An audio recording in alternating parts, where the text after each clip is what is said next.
שלום, שמי בסם, אני הנהג של המשאית הזאת, המרפאה הניידת. אני נהג משאית מעל 18 שנה.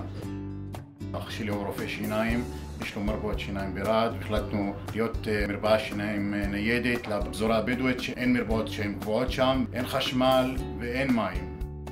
והרכב הזה הוא מצויד בהכל, וגם במים וגם בחשמל וגם בציוד של מרפאת שיניים גבוהה. אנשים שנכנסים לי כאן פעם ראשונה, קודם כל הם לא מאמינים שהרכב שעומד בחוץ יש בו כל הציוד הזה.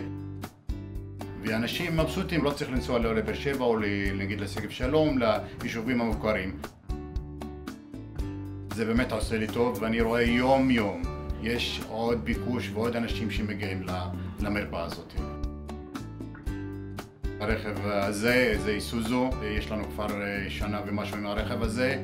אני ממש מבסוט, אמין, בטיחותי, נוח. העובדה שהזמנתי עוד אחד ואני ממתין לו, מחכה לו לעוד מרפאה, הוא ממש רכב טוב.